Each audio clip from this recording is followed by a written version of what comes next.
کیا آپ حضرت عمر کو تو حضرت عمر کہتے ہو، حضرت ابوبکر کو حضرت ابوبکر کہتے ہو، اور اعلیٰ حضرت کو اعلیٰ حضرت کہتے ہو؟ جو ٹائٹل آپ نے حضرت عمر کو نہیں دیا ہوا، آج تک کسی نے کہا اعلیٰ حضرت عمر؟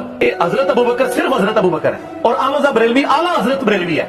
وہ کہتے ہیں اعلیٰ سب سے اعلیٰ حضرت، وہ کہتے ہیں اعلیٰ سب سے اعلیٰ حضرت۔ سب سے اعلیٰ حضرت حضرت عمر نہیں ہے، ابوبکر نہیں ہے، احمد بریلوی ہے۔ تو کیا فاروق اعظم کہنے سے نبی پاک کی توہین لازم نہیں آتی؟ کیونکہ نبی پاک سب سے زیادہ حق اور باطل کے درمیان فرق کرنے والے ہیں، اور فاروق اعظم میں بھی اعظم کا مطلب بہت بڑا ہوتا ہے، فاروق کا مطلب فرق کرنے والا، تو کیا یہ نبی پاک سے زیادہ فرق کرنے والے سمجھے جائیں گے؟ یا اسی طریقے سے صدیق اکبر کا جو مطلب ہے کہ اکبر کا مطلب بھی بڑا ہوتا ہے، اور صدیق ہوتا ہے سب سے زیادہ سچ بولنے والا، تو کیا صدیق اکبر رضی اللہ تعالیٰ عنہ سے بھی نبی پاک کی توہین لازم آئے گی؟ کیونکہ نبی پاک سب سے زیادہ سچ بولنے والے ہیں، اور یہ لقب تو ان کا ہونا چاہیے۔ تو جب کوئی صدیق اکبر کہتا ہے تو کیا اس سے یہ مراد ہوتا ہے کہ نبی پاک سے بھی زیادہ سچ بولنے والے ہوتے ہیں؟ ہرگز نہیں۔ لقب کا مطلب ہوتا ہے کہ اپنے زمانے کے لوگوں میں وہ اس اعتبار سے یا اس درجے کے اعتبار سے جو ہے وہ افضل ہوتے ہیں۔